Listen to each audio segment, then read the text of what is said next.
Halo semua. Karena banyak teman-teman yang bertanya tentang nabi seperti Musa di dalam Ulangan 18:18 adalah Muhammad atau Yesus, jadi saya buatkan video ini.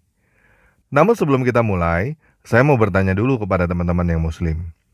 Menurut kamu, Alkitab itu adalah kitab yang masih asli atau sudah palsu? Kalau menurut kamu Alkitab itu adalah kitab yang sudah palsu, ngapain kamu cari nubuat tentang Muhammad di dalam Alkitab?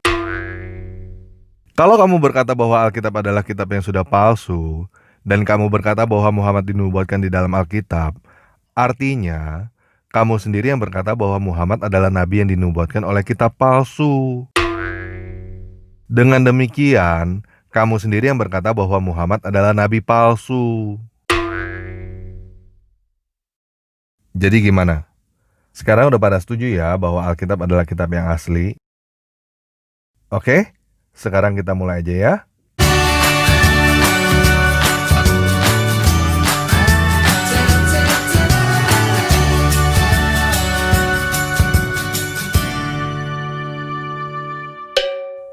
Yuk kita baca dulu Ulangan 18 ayat 18. Seorang nabi akan kubangkitkan bagi mereka dari antara saudara mereka, seperti engkau ini. Aku akan menaruh firmanku di dalam mulutnya, dan ia akan mengatakan kepada mereka segala yang kuperintahkan kepadanya. Nah, semua umat muslim dan Kristen sepakat bahwa engkau yang dimaksud di dalam Ulangan 18:18 adalah Musa. Tetapi banyak umat muslim yang berkata bahwa Ulangan 18:18 itu adalah nubuat tentang Muhammad. Dan banyak umat Kristen yang berkata bahwa Ulangan 18:18 ini adalah nubuat tentang Yesus. Untuk menjawab hal ini, kita harus mendefinisikan apa sih maksudnya seperti Musa. Ukuran siapa yang mau kita pakai? Ukurannya umat Muslim atau ukurannya umat Kristen? Bagaimana kalau kita pertama pakai ukuran umat Muslim dulu, lalu kita pakai ukuran umat Kristen? Oke? Nah, menurut ukuran umat Muslim, orang yang dijanjikan di dalam Ulangan 18:18 adalah seorang nabi yang membawa ajaran. Betul ya? Kita juga lihat di sini, ada kata di antara saudara mereka. Dan biasanya, umat Muslim menggunakan Ulangan 34 ayat 10 untuk berkata bahwa nabi yang dimaksud bukan dari Israel. Yuk kita baca Ulangan 34 ayat 10. Seperti Musa yang dikenal Tuhan dengan bertatapan muka, tidak ada lagi nabi yang bangkit di antara orang Israel. Nah, teman-teman lihat sendiri ya. Ulangan 34 ayat 10 ini tidak diakhiri dengan titik, tetapi diakhiri dengan koma. Artinya kalimat ini belum selesai. Yuk kita baca yang lengkap. Ulangan 34 ayat 10-12. Seperti Musa yang dikenal Tuhan dengan bertatapan muka, tidak ada lagi nabi yang bangkit di antara orang Israel dalam segala tanda dan mujizat yang dilakukan atas perintah Tuhan di tanah Mesir terhadap Firaun dan terhadap semua pegawainya dan seluruh negerinya. Dan dalam hal segala perbuatan kekuasaan dan segala kedahsyatan yang besar yang dilakukan Musa di depan seluruh orang Israel. Jelas ya? Ayat ini bukan berkata tidak ada lagi nabi dari Israel. Juga bukan mengatakan bahwa tidak ada lagi nabi dari Israel yang melakukan tanda dan mujizat. Tetapi tidak ada lagi nabi dari Israel yang melakukan tanda dan mujizat terhadap Firaun dan Mesir. Dan dalam segala perbuatan kekuasaan dan segala kedahsyatan yang besar yang dilakukan Musa di depan seluruh orang Israel. Paham ya? Masih banyak nabi dari Israel setelah Musa, guys. Salah satunya teman-teman yang muslim tahu Nabi Yunus kan? Itu orang Israel, guys. Dan Nabi Yunus datang setelah Nabi Musa. Jadi klaim teman-teman bahwa ayat ini berkata tidak ada lagi nabi dari Israel, jelas salah ya. Yuk sekarang kita balik ke Ulangan 18:18. Jadi dari antara saudara-saudaramu itu siapa? Yang jelas bangsa Israel. Karena Musa berbicara kepada bangsa Israel. Dan buktinya banyak nabi dari Israel setelah Musa. Teman-teman muslim percaya bahwa Yunus adalah nabi kan? Artinya Nabi Yunus juga sudah memenuhi nubuat tentang nabi seperti Musa di dalam Ulangan 18:18. Tapi biar teman-teman yang muslim puas, teman-teman klaim Muhammad adalah orang yang dijanjikan karena Muhammad adalah keturunan Abraham dari Ismail. Iya kan? Yuk kita baca ini. Kejadian 16 ayat 3. Jadi Sarai, istri Abram itu, mengambil Hagar, hambanya, orang Mesir itu. Yakni ketika Abram telah 10 tahun tinggal di tanah Kanaan. Lalu diberikannya kepada Abram suaminya untuk menjadi istrinya. Jadi Hagar adalah orang Mesir. Oke? Yuk kita lanjut baca ini. Kejadian 37 ayat 28. Ketika ada saudagar-saudagar Midian lewat, Yusuf diangkat ke atas dari dalam sumur itu. Kemudian dijual kepada orang Ismail itu dengan harga 20 sikal perak. Lalu Yusuf dibawa mereka ke Mesir. Jadi keturunan Ismail kemana? Ke Mesir, bukan ke Arab. Hagar adalah orang Mesir, dan setelah diusir dari Abraham, Hagar membawa Ismail kembali ke Mesir. Ini adalah Mesir, ini adalah Arab. Jauh guys. Orang Arab bukan keturunan Ismail. Jadi kesalahan pertama klaim teman-teman yang berkata bahwa Muhammad masuk hitungan karena Muhammad adalah keturunan Ismail adalah karena Muhammad berasal dari Arab, bukan dari Mesir. Seharusnya teman-teman berkata bahwa Muhammad berasal dari Mesir, baru bisa bilang Muhammad adalah keturunan Ismail. Kesalahan kedua, Ismail adalah pamannya Israel, bukan saudaranya Israel. Ismail adalah anaknya Abraham. Israel adalah cucunya Abraham.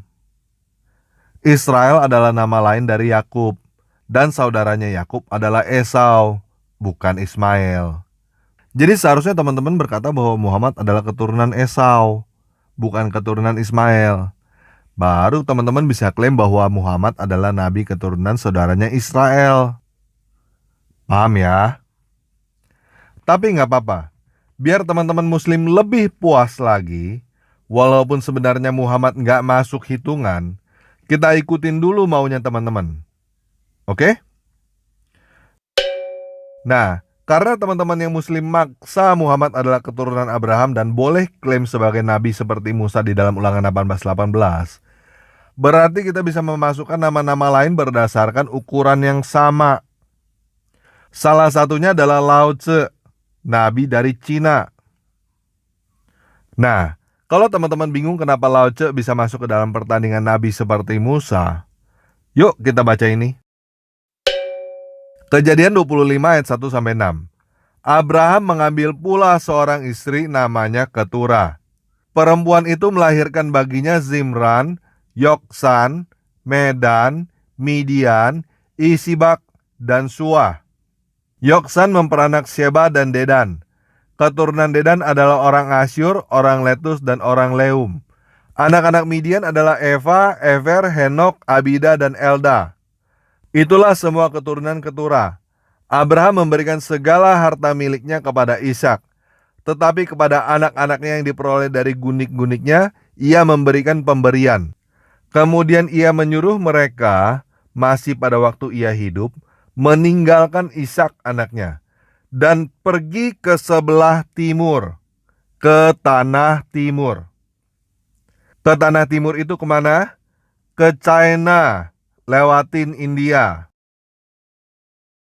Lao Tse adalah pendiri agama Taoisme dan mempunyai kitab suci yang berjudul Tao Te Ching. Taoisme itu adalah agama monoteis. Tao itu artinya adalah Theos, God. Oke? Jadi sah bahwa Lao Tse bisa masuk persyaratan pertandingan nabi seperti Musa, sesuai dengan ukuran teman-teman yang muslim. Dan teman-teman yang Buddha juga bisa klaim dengan cara yang sama untuk Nabi Siddhartha Gautama dari India. Jadi apakah cuma Muhammad aja yang cocok untuk disebut Nabi seperti Musa dengan ukuran yang teman-teman muslim pakai? Enggak. Banyak orang yang bisa melakukan dengan trik yang sama seperti yang teman-teman Muslim lakukan, jika mereka mau. Sekarang kita mau mendefinisikan apa lagi maksudnya seperti Musa. Kalau teman-teman Muslim berkata bahwa Muhammad adalah nabi seperti Musa karena bukan bangsa Israel, pemimpin agama dan pemimpin politik, lahir normal, punya istri banyak, punya anak, mati normal, menaklukkan Palestina dan lain-lain, saya bisa kasih nama lebih banyak lagi dengan kriteria yang sama. Kaisar Vespasian dari Romawi, Antiochus IV Epiphanes, Raja Kores, Raja Nebukadnezar, dan masih banyak lagi. Bahkan kalau teman-teman yang Muslim mau membuka mata, baca dong sejarah. Semua penakluk tanah Palestina yang dari luar Israel memenuhi semua ukuran teman-teman. Semuanya lahir normal, punya istri banyak, punya anak, mati normal. Dan semuanya juga pemimpin agama. Jadi dengan ukuran yang teman-teman pakai, teman-teman gak bisa berkata bahwa nabi yang seperti Musa adalah Muhammad. Karena Muhammad bukan satu-satunya orang yang memenuhi semua ukuran yang teman-teman pakai. Bahkan kalau teman-teman mau jujur, Muhammad tidak cocok untuk dikatakan sebagai nabi seperti Musa dengan ukuran yang teman-teman pakai sendiri. Dari kelahiran, orang tua Musa masih hidup sampai Musa dewasa. Orang tua Muhammad sudah mati ketika Muhammad masih kecil. Musa punya anak-anak lelaki. Muhammad tidak punya anak lelaki. Musa mati tenang pada usia 120 tahun. Muhammad mati menderita dengan urat terputus pada usia 62 tahun. Jadi apakah Muhammad adalah nabi seperti Musa berdasarkan ukuran yang teman-teman Muslim pakai sendiri? Enggak. Gini guys, saya terus terang aja ya. Muhammad tidak dinubuatkan di dalam Alkitab. Muhammad bahkan gak lewat untuk masuk dalam hitungan nabi di dalam Alkitab. Tuhan yang ada di dalam Alkitab tidak pernah mengutus Muhammad. Tuhan yang ada di dalam Al-Quran bukan Tuhan yang ada di dalam Alkitab. Jadi apakah ada dua Tuhan? Iya betul, ada dua Tuhan. Tuhan yang ada di dalam Alkitab dan Tuhan yang ada di dalam Al-Quran adalah dua Tuhan yang berbeda. Tuhan yang ada di dalam Alkitab namanya Yahweh. Tuhan yang di dalam Al-Quran punya 99 nama dan tidak satu pun dari 99 nama itu adalah Yahweh. Musa adalah orang Israel. Tuhannya Musa bernama Yahweh, bukan Allah. Musa tidak mengenal Tuhan yang bernama Allah. Allah yang ada di dalam Al-Quran hanya dewanya orang Arab. Hanya dewa asing di mata orang Israel. Alkitab tidak bernubuat tentang nabi yang bernama Muhammad. Nubuat tentang nabi yang bernama Ahmad tertulis di dalam Al-Quran. Al-Quran keluar dari mulut siapa? Dari mulut Muhammad. Jadi siapa yang ngomong bahwa ada nubuat tentang Nabi Muhammad? Ya Muhammad sendiri. Kalau mau self-claim seperti itu, saya juga bisa. Oh, Musa dan Muhammad bernubuat tentang channel YouTube tanpa ragi. Buktinya mana? Oh, Alkitab dan Al-Quran yang sekarang sudah dipalsukan oleh umat Yahudi, Kristen, dan Islam. Yang aslinya ada tulisan channel YouTube tanpa ragi. Musa, Isa, dan Muhammad adalah subscribernya channel YouTube tanpa ragi di surga. Menggelikan gak self-claim seperti itu? Kalau menurut teman-teman yang Muslim self-claim seperti itu menggelikan, ya itulah yang kalian lakukan dengan berkata bahwa Muhammad dinubuatkan di dalam Alkitab. Paham ya? Jadi sekali lagi, Muhammad tidak dinubuatkan di dalam Alkitab. Dan self-claim yang teman-teman lakukan sangat menggelikan. Kalau teman-teman berkata bahwa Alkitab yang sekarang sudah palsu, teman-teman berkata bahwa Muhammad adalah nabi palsu yang dijanjikan oleh kitab palsu. Oke? Clear ya? Muhammad bukan nabi yang dijanjikan di dalam Ulangan 18:18 menurut ukuran teman-teman muslim sendiri.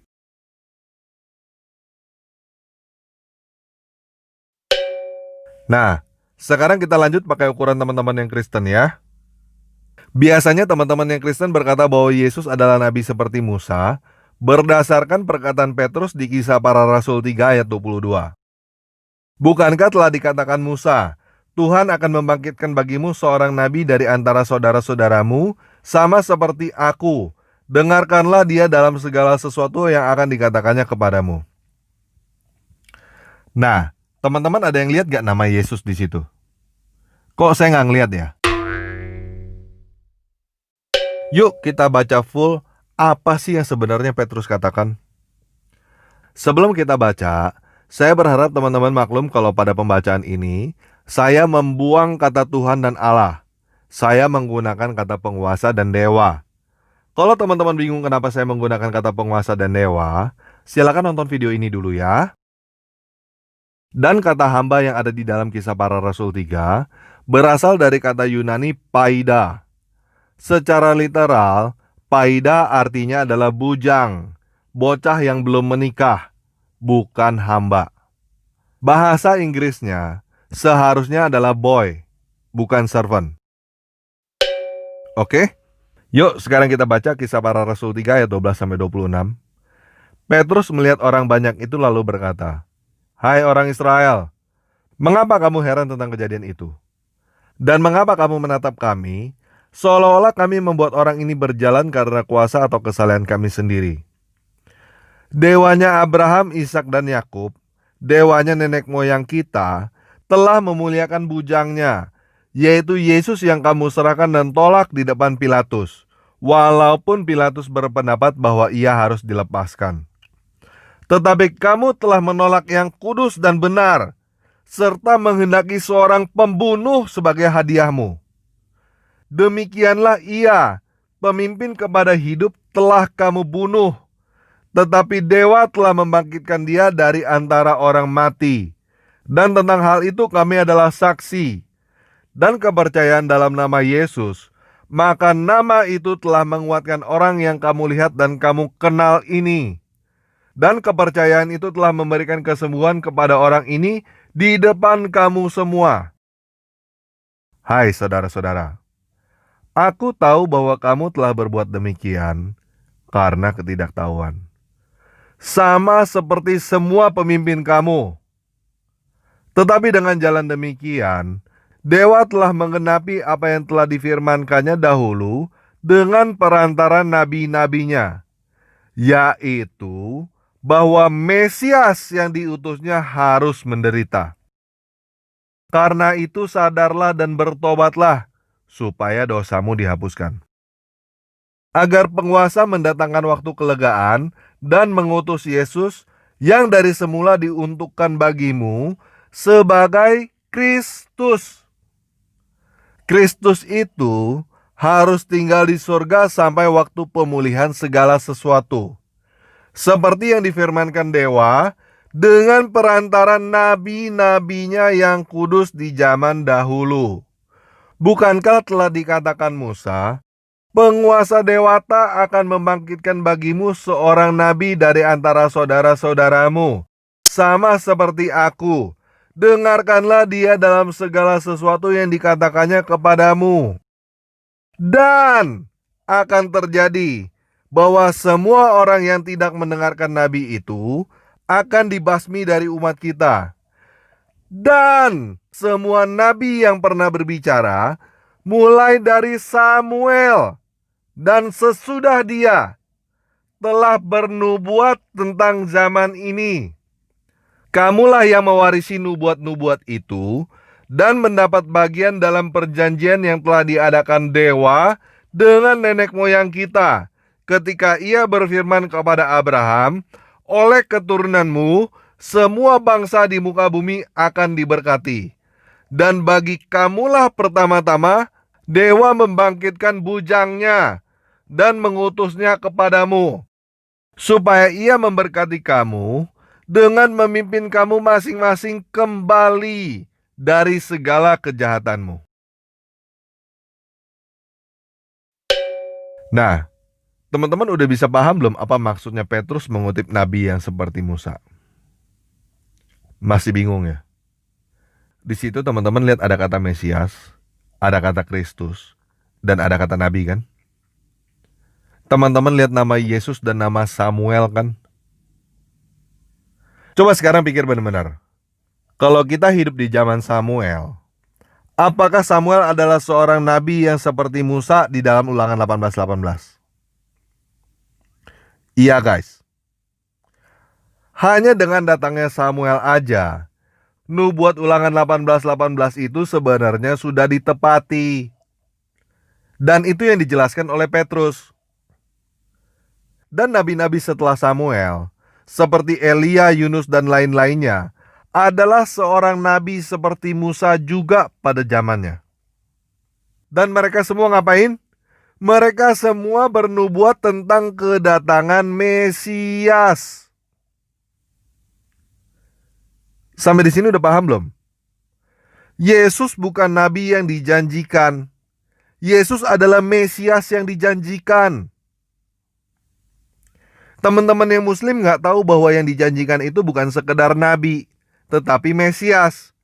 Apakah teman-teman yang Kristen juga masih nggak tahu bahwa yang dijanjikan itu adalah Mesias, bukan nabi? Sampai di sini teman-teman yang Kristen udah bisa paham belum? Jadi nabi yang seperti Musa itu bukan Muhammad dan juga bukan Yesus. Banyak seorang nabi yang seperti Musa di Israel. Dan mereka semua seperti Musa bernubuat tentang kedatangan Sang Mesias, kedatangan Al-Masih. Apa itu Sang Mesias atau Al-Masih? Sang Mesias adalah Tuhan itu sendiri, Yahweh itu sendiri, Raja yang mengatasi segala Allah. Yuk kita baca Yesaya 9 ayat 6. Sebab seorang anak telah lahir untuk kita, seorang putra telah diberikan untuk kita.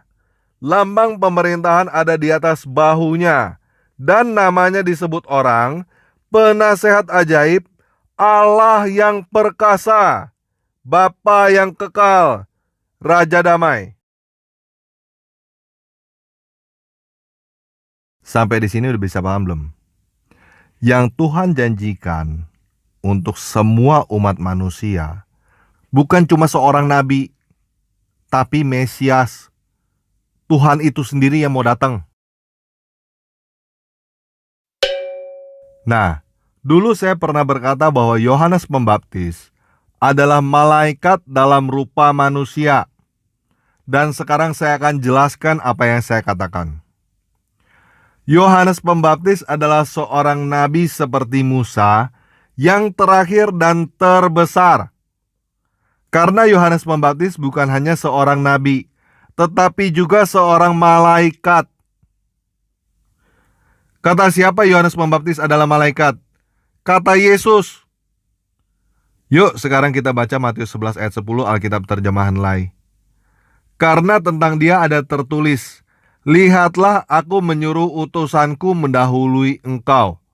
Ia akan menyiapkan jalanmu di hadapanmu. Teman-teman lihat kata utusan ya di situ. Yuk sekarang kita baca Matius 11 ayat 10 dalam bahasa aslinya. Houtos estin periho gegraptai, ido ego apostelo, ton angelon, mo pro prosopouso, hos katas keuasei. Teman-teman lihat ada kata angelon di situ. Itu adalah kata aslinya yang tertulis di dalam Matius 11 ayat 10. Supaya teman-teman puas, yuk kita baca ayat yang dikutip Yesus. Maleaki 3 ayat 1 di dalam bahasa Ibrani, bahasa aslinya. Hineni soleka maleaki. Lihat gak ada kata maleaki di situ? Kata malaikat yang kita pakai adalah kata serapan yang berasal dari kata Ibrani maleaki. Ini adalah kata yang digunakan di dalam bahasa aslinya Ibrani. Maleaki, malaikat. Dan kata yang digunakan di dalam bahasa Yunani adalah angelon, angel. Masih bingung ya? Coba sekarang saya mau nanya kamu. Menurut kamu apa sih artinya kata nabi dan malaikat? Nabi adalah kata serapan yang berasal dari bahasa Ibrani navi. Nabi bernubuat. Bahasa Yunaninya nabi adalah profetes. Profetes berprofeteia. Kata dasar profetes adalah pro dan femi. Pro adalah sebelumnya. Femi adalah pernyataan atau perkataan. Jadi profemi artinya menyatakan sebelum terjadi. Meramal. Jadi nabi secara literal artinya adalah peramal. Pertanyaan apakah Muhammad adalah nabi artinya sama dengan bertanya apakah Muhammad adalah peramal. Satu-satunya ramalan Muhammad yang sungguh terjadi adalah Al-Quran surah 69 ayat 44-46. Dan sekiranya dia dalam kurung Muhammad mengadang-adakan sebagian perkataan atas dalam kurung nama kami, pasti kami pegang dia pada tangan kanannya, kemudian kami potong pembuluh jantungnya.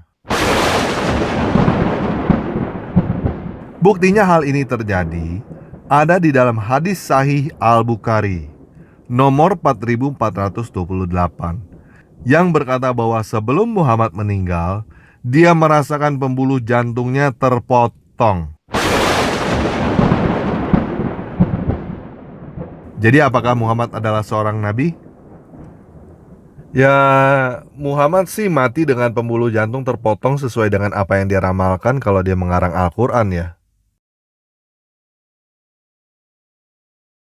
Dan yang jelas, Muhammad bukanlah nabinya Yahweh. Bukan nabi Tuhan yang ada di dalam Alkitab. Oke? Nah, malaikat atau angelos itu secara literal artinya bukan utusan, tapi pembawa kabar. Jadi gini, nabi memberitahukan apa yang belum terjadi. Malaikat memberitahukan apa yang sudah terjadi. Jadi kalau kamu baca kata malaikat di dalam Alkitab, jangan berpikir tentang makhluk bersayap seperti yang ada di komik-komik. Karena malaikat di dalam Alkitab bukan makhluk, tapi pekerjaan. Kalau kamu nonton TV, kamu lihat ramalan cuaca untuk besok, yang kamu lihat adalah nabi yang bernubuat tentang cuaca besok. Kalau kamu nonton berita apa yang baru saja terjadi, yang kamu lihat itu adalah malaikat, pembawa berita. Kapan Yohanes menjadi nabi? Ketika dia meramalkan tentang kedatangan Mesias. Kapan Yohanes menjadi malaikat? Ketika dia memberitakan bahwa Yesus adalah Mesias yang sudah datang. Oke, sekian video kali ini.